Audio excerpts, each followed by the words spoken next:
Welcome back to the Milwaukee Mile. Kevin Lee, Townsend Bell, James Hinchcliffe getting set for the Hy-Vee Milwaukee Mile 250. And the championship leader is stopped on the pace laps. No way Alex Palou can finish in the top 15. No, but he can still salvage points. We saw some attrition yesterday. There's going to be accidents. There's going to be miscues.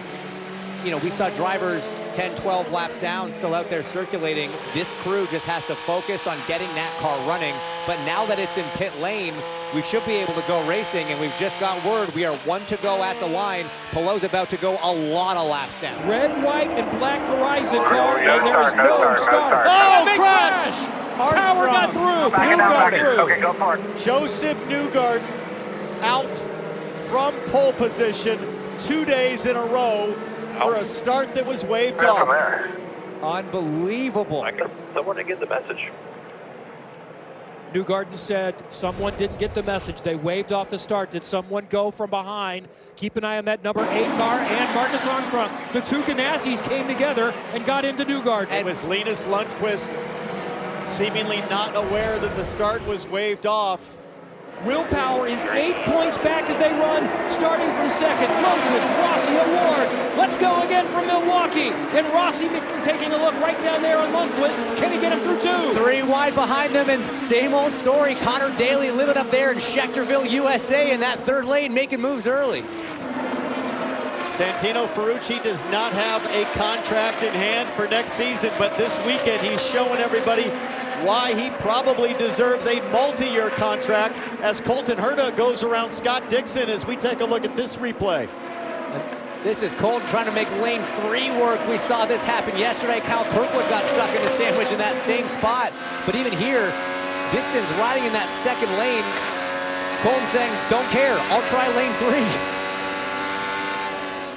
That's back for 13th place. Here's Jack Harvey on the low side in the white and green car as Colton Herta continues to move forward. What did he say there? He said it. Let Will through. Get around this traffic. If you can't get through this traffic, let Will through. Or once you get around this traffic. McLaughlin saying, watch this.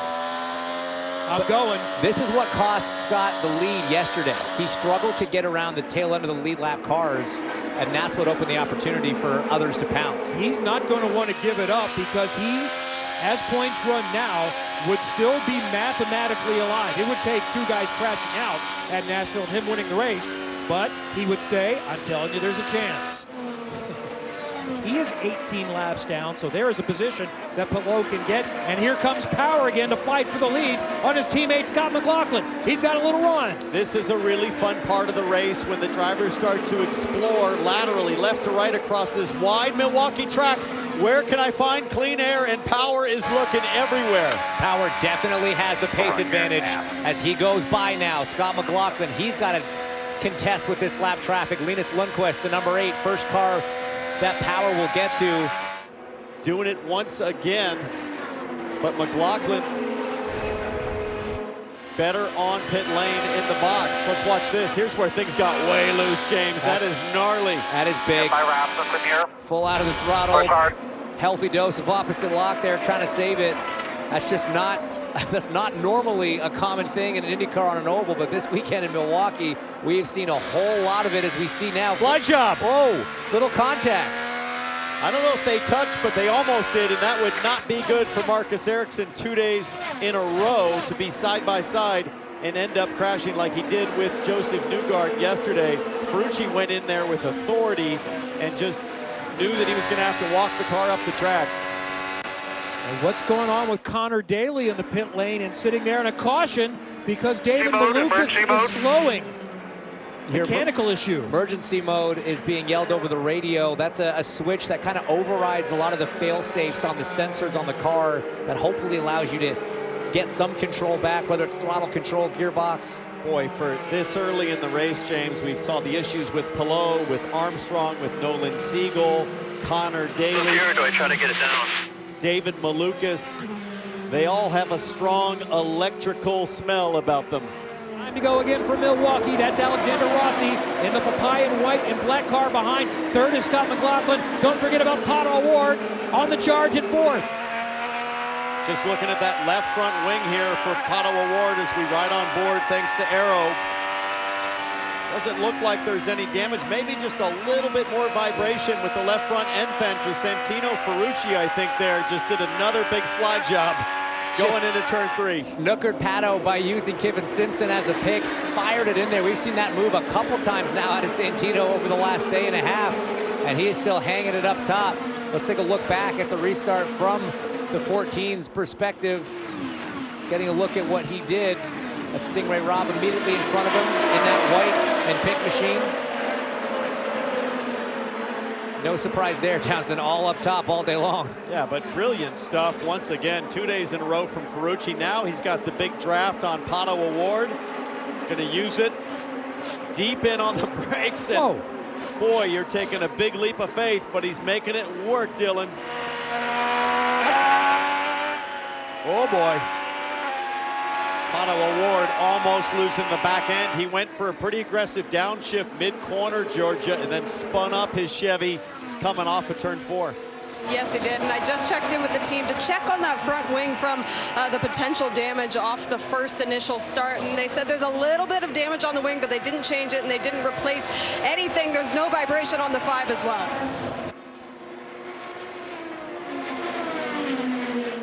To the Verizon 12 team. Fast Guns, I think it's 3 years in a row they're at the top. Power in front. Has one more lap car to deal with, and let's see, Townsend, what he's been working with and against here in the last little while. Yeah, Rasmussen and Stingray Robb there. Jamming him up a little bit, and then you see the orange and white Alexander Rossi car kind of trapped behind 2 that were too wide. He was He's very slow ahead. Rasmussen low. All clear. Let's take a look at the reason why we're under caution. Stingray Robb there in the Goodhart Chevy, the number 41 AJ Foyt car. We're on board with Kirkwood, but have a look at Stingray Robb up ahead. Big old snap, tank slapper off of turn 2.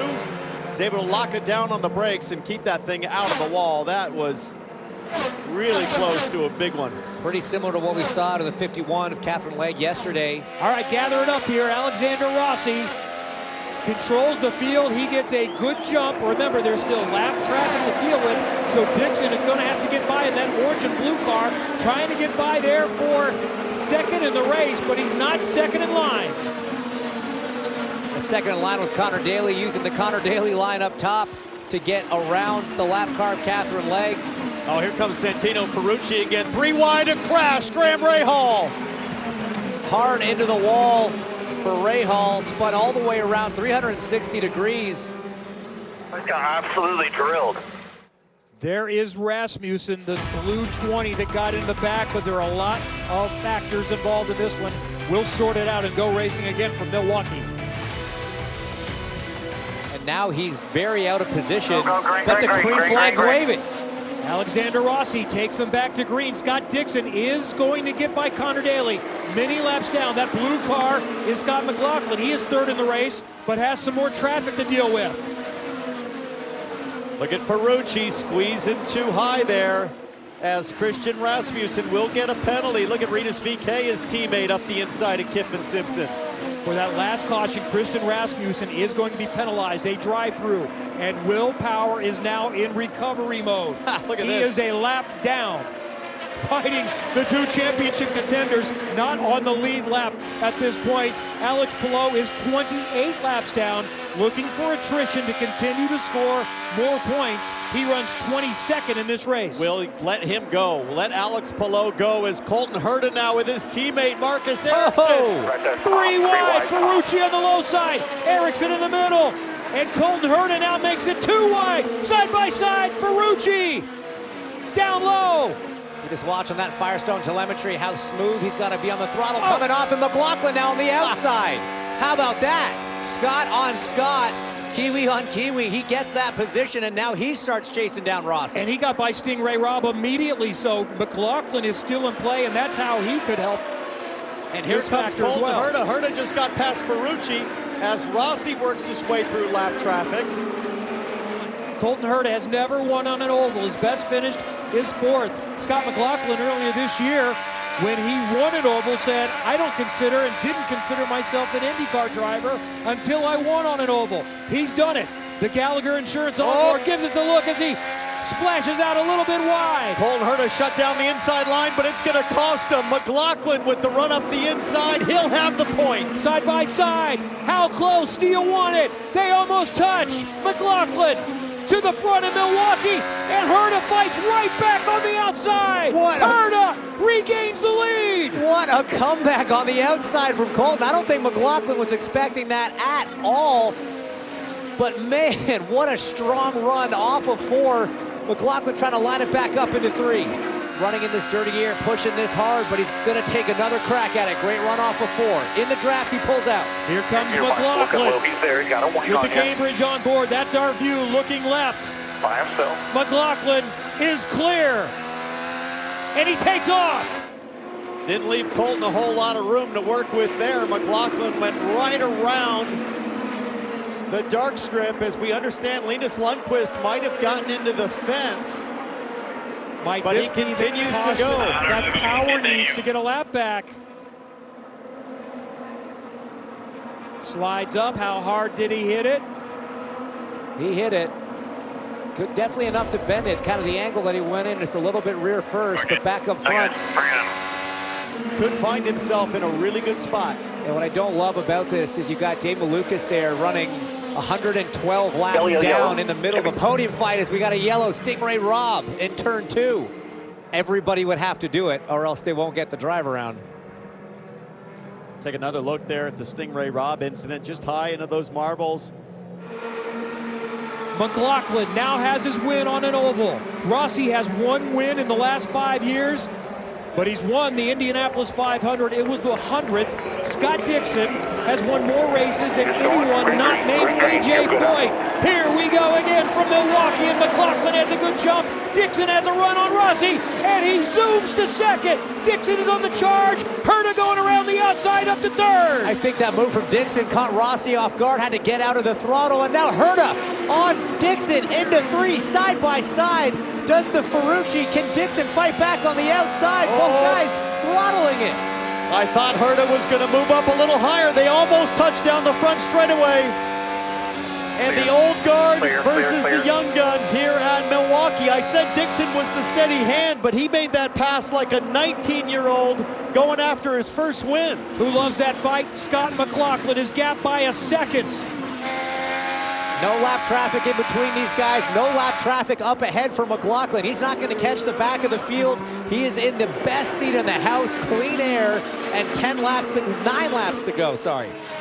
He was probably supposed to move to the back, as now Ferrucci is trying to get another spot. Side by side and wheel to wheel with Alexander Rossi. Oh, there's the move. Fourth. That's the move Ferrucci loves all day long. McLaughlin took that victory in Iowa. We see Ericsson now trying to make some moves on Rinus VK down in 3. Now 4 miles to go at the Milwaukee Mile for the leader, Scott McLaughlin, as Marcus Ericsson picks up a spot. He's running in 6th. There's the gap. 1st to 2nd, McLaughlin. But McLaughlin comes up on Christian Rasmussen, who has been a factor all day long for some of the faster cars, but he wisely stays low and gets out of the way. And here comes Dixon, 58 career wins. It does not look like Dixon is going to have enough. McLaughlin can bring it home. 1 lap to go at the Milwaukee Mile for Scott McLaughlin. He could stay mathematically alive in the championship. He would be eliminated if Alex Palou starts the race. But all you can do is what's available. Scott McLaughlin has been quick all weekend. He loves the history of motorsports. There's not much more historical than the Milwaukee Mile. In the IndyCar return, Scott McLaughlin has won again on an oval. Yes. Let's go, boys. This checkered flag moment is brought to you by Advance Auto Parts. Team Penske wins, Scott McLaughlin, and the championship lead is 33 going to the Nashville Superspeedway in 2 weeks. Alex Palou leading Will Power, and that's where it will be decided.